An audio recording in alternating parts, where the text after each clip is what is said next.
time for city updates for the month of May, where we'll be featuring information about the upgrades to Clapwick Park, the new features added to the Lake Walker docks, and the community engagement meetings that the city has been bringing into our neighborhoods, and an update on Arbor Day and Memorial Day. So big news, the City Council awarded contracts for the Clapridge Park Improvement Project. This was at their May 6th council meeting. What that means is that now we have the contractors ready to go to start the construction project. That'll commence early June and go all the way into fall of this year. So unfortunately, that means the park is going to be, for the most part, closed to our public. The good news is that the park is going to be completely reconstructed.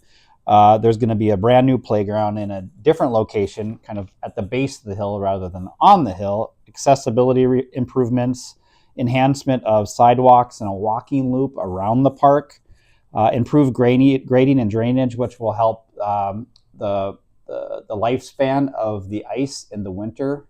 So that's exciting. The warming house is going to be expanded, and there'll be additional, more functional related improvements like parking, street crossings, etc. So a really great project. The council has been working on this for quite some time, along with the help of the Parks and Trails Board.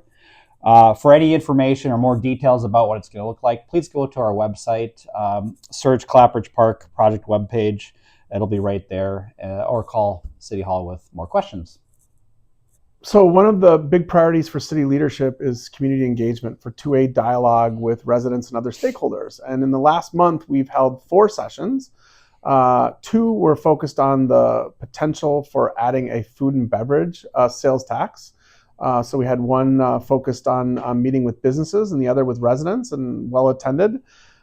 Second, we are taking out city leadership into the neighborhoods, and we held our first one in the central core of downtown and had kind of about 50 people show up for that. Our next one will be in the fall in the Margaret Circle neighborhood, so stay tuned for that.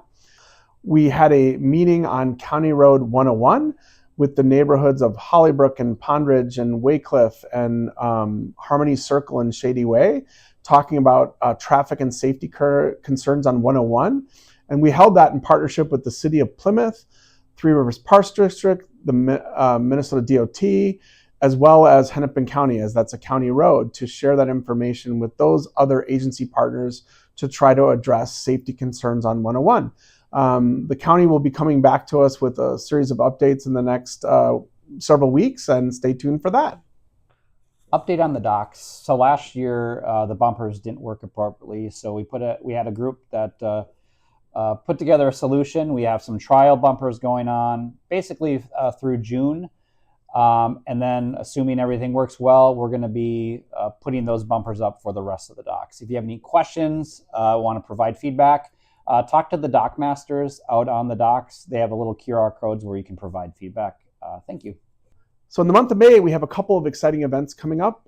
First is our Memorial Day event in Heritage Park mid-morning on Memorial Day. That is hosted by the American Legion.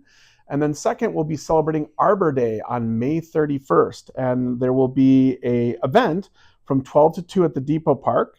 And there'll be a scavenger hunt for kids. There'll be some speakers on pollinator gardens and native landscaping and tree information. There'll be a limited number of free and seedlings that'll be handed out to the public. And then at 1 p.m., the Arbor Hill Tree Farm will plant a large American elm along the south area of Berrien Lake. So hope to see you out there at both those events. That would be Memorial Day at Heritage Park. And then the second would be on the 31st, celebrating Arbor Day beginning at Depot Park. See you there.